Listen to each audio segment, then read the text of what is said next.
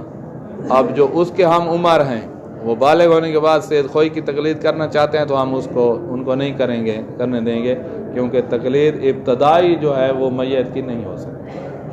بقائی باقی تو رہ سکتا ہے، یہ والا بچہ باقی رہ سکے گا؟ کہا ہاں، اس کو یہی فائدہ ہوگا کہ اس نے تقلید اس وقت کی تھی. یجوز و تقلید یسے و تقلید من الصبی الممیز، ممیز بچہ ہو. اس لیے نماز جو ہم صحیح کہہ رہے ہیں، شرعی کہہ رہے ہیں، وہ ممیز کی. جو غیر ممیز ہے اس کی شرعی مری نہیں ہے، اس کو پہلی صف میں نہ کھڑنا جائے. جیسے تقلید من الصبی الممیز. فاذا مات المجتہد الذی قلدہ قبل بلوغ، بلوغ سے پہلے جس کی تقلید کی وہ مر گیا ہے، کان حکم البالغ الآتی، بچے کا حکم وہی ہوگا جو اس کے غیر یعنی بالغ کا حکم ہے. الآتی فی المسئلہ السابع، 7ویں مسئلے میں جو آ رہا ہے، کیا ہے؟ آ رہا ہے حکم کہ یجوز البقاء علی تقلید المیت. یہ حکم جو آ رہا ہے بالغ کے لیے، بچے کے لیے بھی وہی ہے.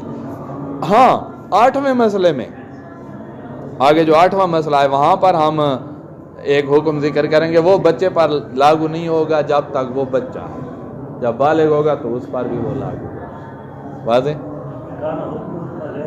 حکم الصبی، حکم غیر صبی. غیر صبی کون ہے؟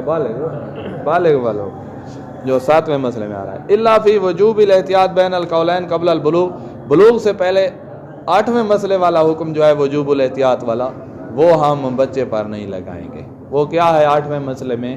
کہ جب علماء کا آپس میں اختلاف ہو گیا اور پتہ نہیں چل رہا کہ عالم کون ہے اور فال عالم کون ہے، تو وہاں پر علم اجمالی یا حجہ اجمالیہ والے مقام پہ آپ نے احتیاط کرنی. وہ والا احتیاط والا حکم بچے پر نہیں لگائیں گے، کیونکہ وہ بالغ تو ہے نہیں، تقلید بھی چھوڑ دے، سارے اعمال ہی چھوڑ سکتا ہے، تو ہم اس کو کیسے کہیں گے واجب ہے تیرے پر احتیاط کرنا. تو وہ 8ویں مسئلے کو میں بچے کو داخل نہ کرنا، 7ویں میں داخل ہے. ابھی دیکھو 7ویں میں کیا ہے، 6 کو دیکھو، یجوز و تقلید من اجتماعت فی امور. اب یہ سمجھ آ گئی نا، 7ویں میں داخل کرنا بچے کو، 8ویں میں داخل نہ کرنا. ابھی دیکھتے ہیں کیا ہے 7ویں. یجوز و تقلید من اجتماعت فی الامور، یہ شرائط مجتہد کی: بلوغ، عقل، ایمان، ذکورہ، اجتہاد، عدالت، طہارت المولد، حلال زادہ ہونا، ضابط بالمقدار المتعارف، مقدار جو متعارف مقدار ہے حافظے کی، جس طرح عادی شخص کا ہوتا ہے اتنا اس کا حافظہ بھی ہو، ضابط سے یہ مراد ہے. اور والحیات، زندہ بھی ہو، تقلید ابتدائی میں زندہ ہو، تقلید بقائی میں زندہ ہونا شرط نہیں. بقائی ابتدائی پہچانتے ہو نا؟ اچھا اب ہے کہ وہ 7واں مسئلہ جس میں بچے کو داخل کرنا ہے. کیا ہے ساتواں مسئلہ کہ میت کی ابتدائی تقلید نہیں ہو سکتی. میت کی ابتدائی تقلید نہیں ہو سکتی. کیوں نہیں ہو سکتی؟ کہ ہمارے پاس جو ادلہ ہے نا تقلید والی، وہ ابتدا میں میت کی تقلید نہیں کرنے دیتی. تھوڑا انصراف ہو گیا ان کا اس مرجے سے. ابھی بالغ ہوا ایک بندہ، وہ سید محسن حکیم کی سید خوئی کی تقلید کرنا چاہتا ہے، تو وہ ادلہ جو تقلید کے وجوب کی بات کر رہی ہیں، وہ ساتھ ساتھ ان سے یہ ظاہر بھی ہوتا ہے کہ وہ کہہ رہی ہیں کہ بھئی نیا مقلد زندہ کی طرف جائے، کچھ یہ ظاہر ہو رہا ہے. اور بعض کہتے ہیں کہ جی یہ ظاہر نہیں ہو رہا، لہذا آپ میت کی تقلید کرنے. سید جیسے ڈھکو صاحب کہتے تھے کہ پچھلوں کی تقلیدیں ہو سکتی ہیں، جو بات ان کی ہو سکتی ہے. بہرحال سید سستانی کہتے ہیں کہ نہیں ہے ہمارے پاس، کیونکہ جو مجتہد ہوتا ہے نا اس کا قول ہمارے حق میں حجت ہو. یہ حجیات اس کو جن ادلہ نے دینی ہے نا، میت کے قول کو حجیات وہ دے رہی ہیں ادلہ یا نہیں دے رہی، یہ ہمیں ہے شک. جب ہمیں شک ہوگا نا کہ میت کے قول کو حجیات دے رہی ہیں یا میت کے قول کو حجیات نہیں دے رہے، تو اصل کیا ہے؟ عدم الحجیہ. اصل ہمیشہ ہر ایک کے لیے عدم الحجیہ ہے، دلیل آ کر اس کو حجیات دے گی. تو ہماری ادلہ جو ہیں جو مجتہد کے قول کو حجیات دے رہی ہیں، وہ ادلہ زندہ کے قول کو تو حجیات دے رہے ہیں، جو مر گیا ہے اس کے قول کو حجیات دے رہی ہیں، کا جو اس کی زندگی میں تقلید کر چکے تھے ان کے لیے بھی دے رہی ہیں. جو ابھی نئی تقلید کرنا چاہتا ہے تو اس کے حق میں اس کے قول کو حجیات دے رہی ہیں یا نہیں، ہمیں شک ہے. اور جب شک ہو تو اصل عدم. اس طرح جو ہے کہ ہم تو آگے نہیں بڑھ سکتے جب ہمارے پاس حجیات پر دلیل نہیں ہے. کیسے ہم کہیں کہ اس کا قول نئے مقلد کے لیے بھی حجت نہیں؟ یہ وجہ ہے. لا یجوز تقلید المیت ابتدان، میت کی ابتدائی تقلید نہیں ہو سکتی. وَإِنْ كَانَ عَالَمْ مِنَ الْحَيِّ، پتہ ہے کہ ہائی سے عالم تھا. مثلا سید خوئی استاد تھے سید سستانی کے، فرض کرو. اور سستانی ابھی بھی کہہ رہا ہے کہ میں جہاں پہنچ چکا ہوں نا، فرض کرو یہ کہے کہ میں ابھی جہاں پہنچ چکا ہوں نا، خوئی ابھی بھی مجھ سے آگے ہے علمی حساب سے. جس دن خوئی فوت ہوا ہے 1990 میں، اور آپ 2020 آنے والے، تو 30 سال بعد میں نے جو علمی ترقی کی ہے نا، ابھی بھی 1990 والے خوئی تک میں نہیں پہنچا ہوں. خود اگر کہہ دیں تب بھی نیا بچہ جو بالغ ہوا ہے وہ خوئی کی تقلید نہیں کر سکتا. وَإِنْ كَانَ الْمَيِّتُ عَالَمٌ مِنَ الْحَيِّ وَإِذَا قَلَّدَ مُجْتَهِدًا، ایک مجتہد کی تقلید کی. اب نئی بات شروع ہو رہی ہے. آپ نے سید خوئی کی تقلید کی، فماتا، اور وہ سید خوئی ہو گئے فوت. فَإِنْ لَمْ يُعْلَمْ وَلَوْ إِجْمَالًا، ابھی سے یہاں ایک چیز سمجھ لیں کہ یہ جو ہم کہتے ہیں نا عالم کی تقلید واجب ہے، عالم کی تقلید واجب ہے، یہ کس پر واجب ہے؟ وجوب ایک حکم ہے، اس کا موضوع کیا ہے؟ کس پر واجب ہے عالم؟ کہا اس پر واجب ہے جس کو فقہا کے درمیان اختلاف کا علم ہو، ولا علم اجمالی ہو، ساری تفصیل کا پتہ نہ ہو کہ اس مسئلے میں اس مسئلے میں اختلاف ہے، تفصیل کا پتہ نہیں، لیکن اجمالاً پتہ ہے کہ سید خوئی اور سید سستانی کا اختلاف ہے، سید سستانی اور حکیم کا اختلاف ہے، سید حکیم اور فیاض اور سستانی کا سابقہ آپس میں کچھ نہ کچھ اختلاف ہے. جب اتنا پتہ چل جائے نا، اب واجب ہے کہ آپ عالم کی تقلید کریں. اگر کوئی عوام الناس میں کوئی ایسے رہ رہا ہے انڈیا میں، بنگلہ دیش، پاکستان میں، جس کو یہ کہے نا کہ علماء کا آپس میں اختلاف ہے، تو وہ کہے گا اچھا ہمارے علماء کا اختلاف ہے. یعنی اس کو اتنا پتہ نہیں ہے کہ اختلاف علم اجمالی ہی نہیں ہے. تو اس پر عالم کی تقلید بھی واجب نہیں ہے، یہ جس کی کرے کر سکے. تو وجوب تقلید العالم کس پر ہے؟ جس کو اختلاف ولا اجمالاً پتہ ہے، تفصیلاً پتہ نہیں ہے. تفصیلاً جیسے وہ اردو والی توضیح المسائل پہ سٹار لگے ہوئے تھے نا کہ یہ کوئی کہتا ہے اس طرح اور اس طرح سستانی کہتا ہے اس طرح، یا وہ 5 مراجع والی منہاج دیکھیں نا تو اس کے نیچے سارے اختلاف، وہ تفصیلی اختلاف. جس کو اجمالی اختلاف کا پتہ ہے وہ بھی عالم کی تقلید کرے. اب اس پر واجب ہے ڈھونڈے عالم کون ہے. وَإِنْ كَانَ، اچھا وَإِذَا قَلَّدَ مُجْتَهِدًا فَمَاتَ فَإِنْ لَمْ يُعْلَمْ وَلَوْ إِجْمَالًا بِمُخَالَفَةِ فَتْوَىٰ لِفَتْوَى الْحَيِّ، کہ اس کا فتویٰ زندہ کے فتویٰ کے ساتھ مخالف ہے، اللہ تی ہے یا پھر مرض ابتلائی، اچھا کال پڑھیں گے، آپ کیا کریں؟